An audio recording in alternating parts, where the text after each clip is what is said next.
Good morning, everyone. It's Yolanda. I wanted to share with you a journal that I'm just about done with. I just have a couple finishing touches, but I wanted to share it with you. I had posted this on Facebook, and Jennifer Clark, hi Jen, she put a question video with question marks. So I said, oh, what the heck, I'll do a video. So anyhow, this is similar to like this type that I make. I don't know if you've seen my Bean Chronicles. It's the composition books that, literally, seriously, by the time you're done with them, they don't even look like composition books.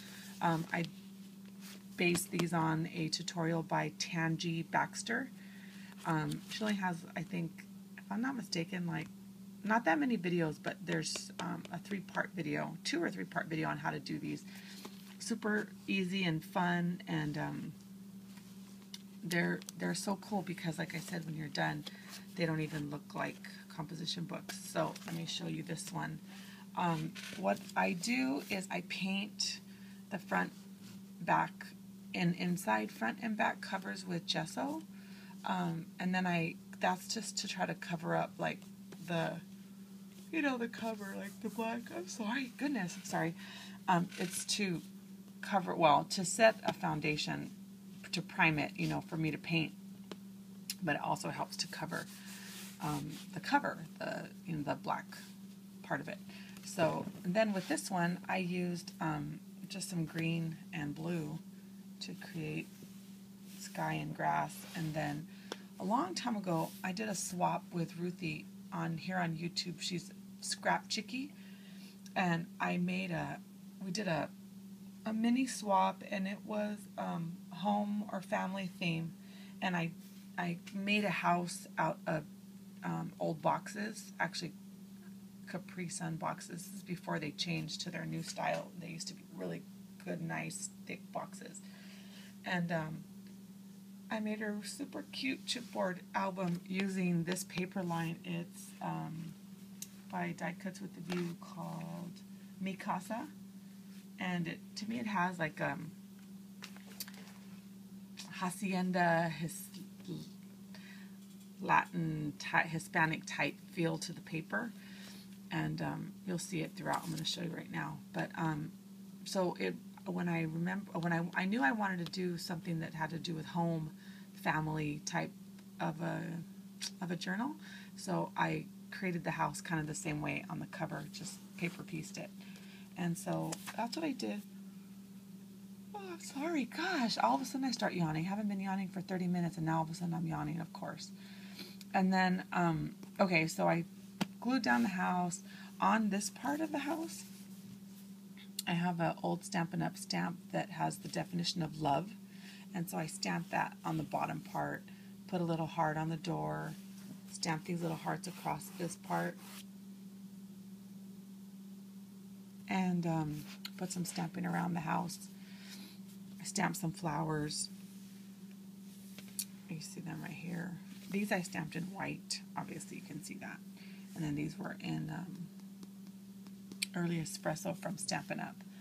And I cut out my clouds from old textbook paper. I just freehanded them. And then around the outside, I wrote a quote by Ben Franklin. It says, "A house is not a home unless it contains food and fire for the mind as well as the body." Benjamin Franklin. I did that. And then on the inside, I didn't feel like doing the gesso on the whole thing and painting the whole thing. So what I did is I just took my Tim Holtz distressed paint in broken china, and I just painted around just the very outside so that when I put down the paper, you wouldn't see. You know what I mean? So I didn't have to paint the whole thing. And I was totally bummed. Oh my gosh, I'm so sorry. I swear I'm not as tired as I'm yawning as you think. Anyhow, I was so bummed because this was the very first time I used it. I just opened it, and I was squeezing it, and then paint was squeezing out from right here. And it's got a little slice, like if it was in the box and they opened it with a paper cutter, when they're stocking it. And they sliced it. So when I squeeze it, I can't squeeze it too hard or paint shoots out from there. I was so bummed. It's like brand new. Well, anyhow, I did that both to the front and the back. You can see. And then I just cut down a piece of the pattern paper to go in there and cover that. So that's the inside. I'm going to be adding a library pocket, but I don't know if that one is kind of small, but I might do some writing or some doodling around. So I'm not sure yet which one, but I'm going to put this with a little card inside that you can, write something on it. So, okay, let me show you the back cover. Okay, so this is the back cover. And I know the tree isn't like proportioned to the house. I know that, and you can see. But you're not supposed to be looking at them as one in the sense that this is a tree for the house. It's like, yeah, it's a yard, but you know what I'm saying. I didn't make it so that this tree would be the tree for the home. I did the same thing with the blue and the green, and then I just did some little doodling lines on the grass, and I freehand this as well. And there's a quote by Roald Dahl. Oh my gosh, I don't know what the heck's going on. I'm so sorry. There's a quote by Roald Dahl that I really like, and it says, "If you have good thoughts, they will shine out of your face like sunbeams, and you will always look lovely." I love that. So that's why I put the sun. That's what I have on my Facebook.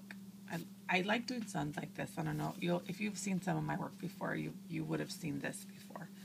So I just did that. And then I'm going to put something right here, but there's a quote I really love, and I'm going to read it to you. It's by Washington Irving. Seriously, it's like one of my absolute all-time favorites. I'm looking for it in my Yoli decks.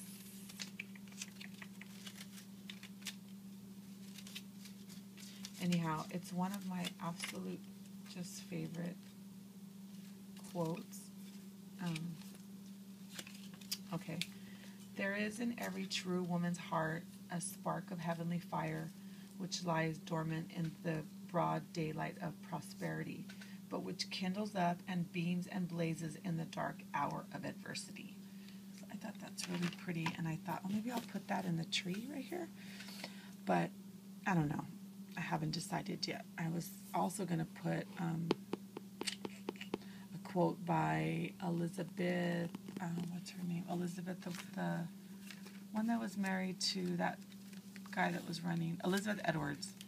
She has a really pretty quote that says, "I have found that in the simple act of living with hope, the days I do have are made all the more meaningful and precious." So, but I'm not sure. Like I said, I'm going to figure it out. Okay, so that's the back. I just free-handed the tree in that. It was easy. So, but let me show you what I do on the inside. I cut 10 pieces of whatever line of paper I'm using. I cut 10 of the other pattern paper, and I just go through and I separate the pages. There's probably about, I don't know, 7 or 8, and then I tuck in one of those papers. I glue it down, and I add tabs, like you see right here. I add little tabs. And I just go through. That way you can kind of have a little section if you wanted, But see that, there's that green one. This is from the same line. Okay. And there's an orangey red color. Oh no, it's just orange. Okay, and there's this one. And nice pretty blue one. And I really like this one a lot. I like bright, bold colors. And then that pretty red one.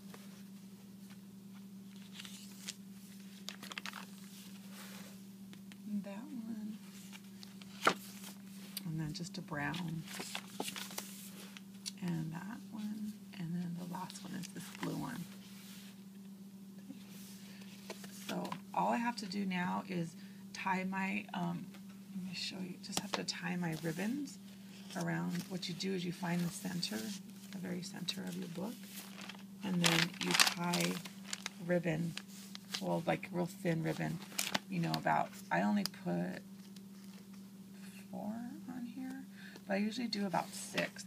And so after a lot of use, that helps to keep your pages together. Now my Bean Chronicles, it's like stuffed to the gills, and I haven't had any problem with anything tearing or coming out of it. So, but it makes it really nice, you see.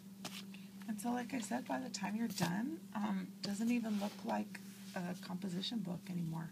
Oh, and then you go through and you like crumple all the pages up. If you watch Tangi's video, you'll see. She shows you how to do everything. But that's it. So I'm doing a craft boutique, and I had like 6 of these, and I sold. Okay, this makes 6, so I sold 3. And I've been selling my journals. If you ever see anything on Facebook or video that you like, let me know, because I get inspired to make them, and I make them, and then if someone wants to buy them, I just pop it in the mail and sell it to you before I have a thought to keep it, because seriously, I think I have journals coming out of my ears. So anyhow, I thought this one would be a really great family, like you can document events, snap a picture of stuff, or maybe you can make it, this is what I like, make it as a book. Let me show you a page in my journal real quick. Hold on. You can document stuff that you want for your family. Okay, now this might sound a little morbid, but let me move this out of the way. And I know the main reason for people for scrapbooking and for journaling is for the preservation of your memories, okay? But I also want my journals to be life instructions for my children, and that's what I'm basically, this sounds horrible, but it's basically life instructions for when I graduate, and you know what I mean when I say I graduate. So look at this page, okay? I've shared it before. I'll try to find the link, but if I don't find the link, I basically this was a challenge with my crappie group friends here on YouTube using a Chipotle bag. And so the bag I got was, all in all, it's a dream job, and I talk about motherhood. But what I did over here is I put a picture of the best things I have ever done in my life, which would be my 7 beautiful children. And I put a picture of them, and I put a quote by Jackie Kennedy that reads, if you bungle raising your children, I don't think whatever else you do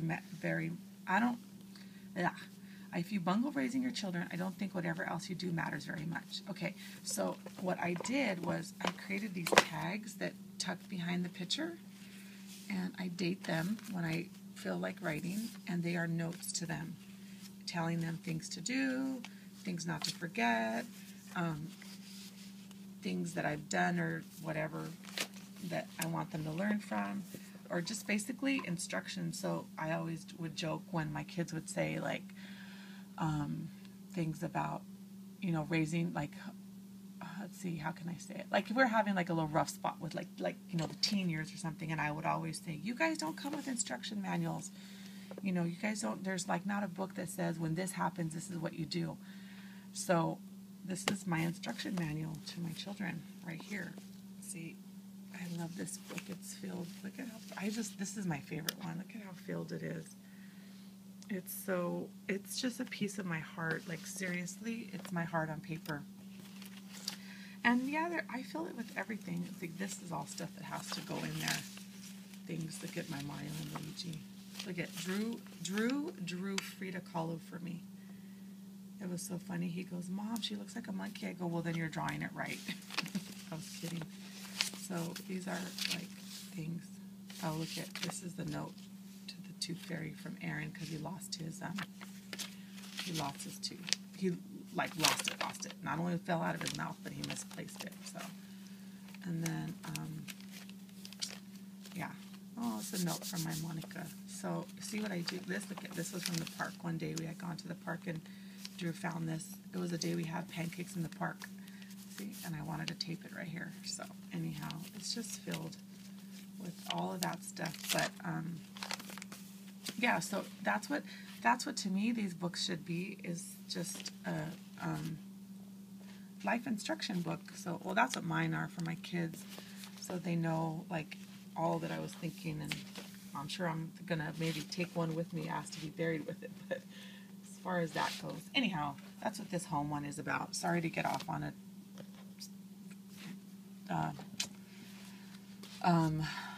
tangent. So anyhow, this is my latest one. I just gotta ribbon size it, and it'll all be set to go. So thanks for watching, and I hope you enjoyed it. If you have any questions, just leave me a comment. Thank you. And I guess I better go have coffee so I stop yawning. Have a great day. Bye.